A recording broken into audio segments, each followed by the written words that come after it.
네, 일단 수급을 보자면 외국인과 기관이 엇갈리고 있는데 각각 100억 원대 순매도, 순매수로 큰 방향성은 보여지지 않고 있는 상황입니다.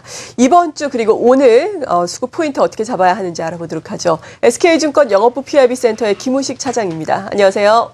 네, 안녕하십니까. 네, 먼저 이번 주에 수급 포인트는 어떤 게 되겠습니까? 예, 이번 주 수급 포인트는 이제 가장 중요한 내용이 되겠죠. 한 주 동안 이제 실적 시즌으로 하겠습니다. 실적 시즌에 이제 본격적으로 들어가게 되겠죠. 변동성 장세가 또 예상된다는 얘기입니다. 많이 흔들 것 같은데, 한미 모두, 한국과 미국 모두 이제 삼성전자와 알코아, 그 두 종목으로 스타트를 끊었는데, 좋지는 않았죠. 삼성전자도 좀 삐끗했고, 알코아도 좀 삐끗한 것 같습니다. 해서, 이제 발표되는 실적 하나하나에 시장이 반응할 걸로 보이는데요. 그 외에 또, 실적 발표와 함께, 이번 주 주요 경제 일정을 좀 보시면 좋을 것 같은데, 글로벌 주요 경제 일정을 좀 보시면서 말씀을 좀 드리겠습니다. 내용들 중요한 것도 있으니까요. 자, 경제 지표는 A급 지표가 이제 월 초에 다 나오니까, 그 외에 이제 지표들이 나오는데, 뭐, 소매 판매도 있고요. 뭐, 주택 관련 것도 있고, 소비 심리 관련, 또, 제조업 지수도 이렇게 중간중간 나옵니다만은, 아무래도 이번 주 같은 경우는 지난주에 고용 지표가 나쁘게 나온 만큼, 과연 그에 대한 평가, 해석이 어떻게 나올 것인가, 이게 중요할 것 같아요. 여는 총재들 연설이 이렇게 주룩주룩 연결이 많습니다. 거의 뭐 매일 이렇게 스케줄상으로 나오고 있는데, 자, 그들이 과연, 최근에 이제 나오는 게 양적 완화 촉소의 속도에 대해서 많이 나오지 않습니까? 상당히 민감하고 하기 때문에, 과연 이들이 어떤 발언을 또 할 것인가, 또 거기에 따라서 움직일 것 같고, 또 보시면은 뭐 JP 모간, 또 뭐 인텔, 뭐 GE, 모건 스탠리 등등해서 미국 시장도 이제 본격적인 실적 발표 시즌에 들어갔습니다. 해서, 한미 모두 발표되는 어떤 실적에 따라서 일희일비하는 그런 변동성장이 예상된다, 이렇게 말씀을 좀 드리겠고요.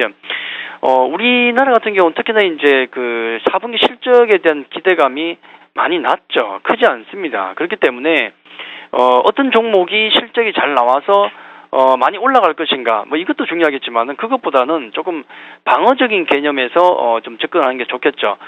무슨 얘기인가? 최대한 실적 불안주를 회피하는 게 아마 우선인 시장이 아닌가라는 생각이 듭니다. 먹는 것도 중요하지만은 최근에 보시면 실적이 좀 불안한 종목들 같은 경우는 폭락도 나오거든요. 그런 게 아마 한 달 동안 내내 반복적으로 진행이 될 겁니다. 그렇기 때문에 일단 뭐 먹는 것도 중요하지만 수익을 내는 것도 중요하지만은 이런 실적 불안주를 회피하는 게 중요한 실적 시즌이 되겠고, 뭐 국내도 마찬가지로 이제 그 롱숏 펀드에 특히나 이제 영역이 확대되고 있습니다. 그렇기 때문에 롱숏 펀드 그러면은 실적이 좋은 종목은 롱을 하겠지만은 나쁜 종목은 숏을 때리죠. 매도를 때립니다. 그렇기 때문에 빠져야 될 어떤 가격보다도 더 많이 빠진 현상이 단기적으로 나올 수가 있거든요. 해서 실적 체크를 하시고, 또 마찬가지로 이제 한 가지 말씀드리고 싶은 것은, 낙폭 가대주 같은 경우가 뭐 실적과 무관한 어떤 낙폭 가대주가 단기적으로 반등을 한다고 해서, 기술적으로 반등을 한다고 해서 따라붙을 상황까지는 아직은 아니다. 실적이 되는 종목만 체크해서 따라가시는 게 맞겠다. 그렇게 말씀을 드리겠습니다. 네, 그렇군요. 그리고 앞서서 전반적으로 오늘 뚜렷한 방향성을 보여주지 못하고 있는 수급 상황입니다. 이런 가운데 외국인 같은 경우에는 또 운수 장비 같은 경우에는 업종으로 치자면은 순매도를 보이고 있는데, 또 현대차, 기아차는 또 순매수 상위 종목으로 올려놓고 있더라고요. 이러한 점 어떻게 봐야 될까요? 예, 아무래도 실적을 보고 그렇게 판단을 하게 되겠죠.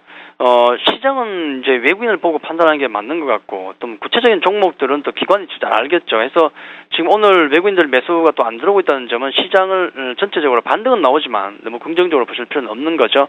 뭐 말씀하신 부분들, 원수 장비에 대해서 전체적으로 매도가 나오는데, 뭐 현대차나 기아차나 매수가 들어온다는 것은 뭘 팔고 있는 거죠? 그렇죠. 조금 실적이 부족한 쪽을 팔고 있지 않겠습니까? 조선주가 되겠죠. 외국인 서비스, 운수 장비, 뭐 건설, 화학 쪽에 매도가 나오게 되겠고요. 반면에 이제 매수가 들어온 쪽을 보니까 전기전자, 철강 정도만 매수가 들어오고 있고, 자, 기관들도 마찬가지로 뭐 건설, 전기, 가스, 철강 쪽에 매도가 나오고, 매수가 조금 많은데 운수 장비 서비스, 또 금융, 운수 창고, 화학 등 해서 매수가 들어옵니다. 일단 실적이 좋은 종목과 나쁜 종목에 대해서 그렇게 종목, 업종별로 해서 좀 갈라서 들어온다는 느낌이 들고요. 오늘 외국인과 기관 순매수 상위 종목을 보시면은 현대차, 기아차 같은 경우가 실적이 많이 나쁜 건 아니에요. 절대적인 수치로 보면은 괜찮은데 성장성이 둔화됐을 뿐입니다. 자, 그런 점에 문제가 되죠. 삼성전자도 마찬가지고 실적이 뭐 아주 나쁜 건 아니지 않습니까? 절대적인 수치는 좋은데 성장률이 둔화되고 있는 게 문제가 되고 있는 겁니다. 일단 오늘 외국인 매수가 들어오는 것은 아무래도 엔화 리스크가 잠시 주춤하기 때문에 매수가 들어오는 것 같습니다.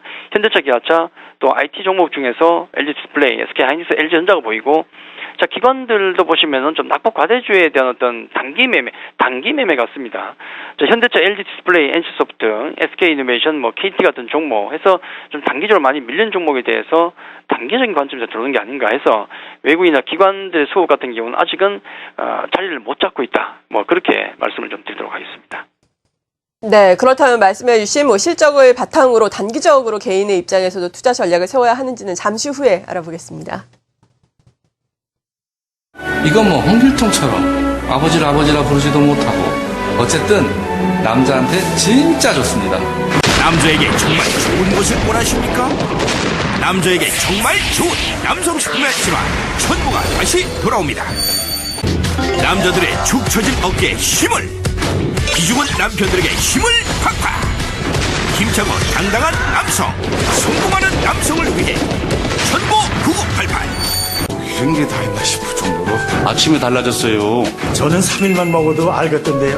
여일 계속되는 회식, 뒷목이 뻣뻣할 정도로 시달리는 직장 스트레스, 힘든 사업 스트레스, 어느덧 배는 불룩, 머리는 희끗, 속일 수 없는 나의 노화. 아내들이 먼저 챙겨주는 천보 9988. 직접 먹고 느꼈습니다. 너무 좋습니다. 꼭 잡수이소이. 지금 바로 주문하세요. 수급을 바탕으로 한 투자 포인트 잡아보고 있었는데 개인의 입장에서 그렇다면 어떤 전략이 필요할까요? 전략에 큰 변화가 있나요?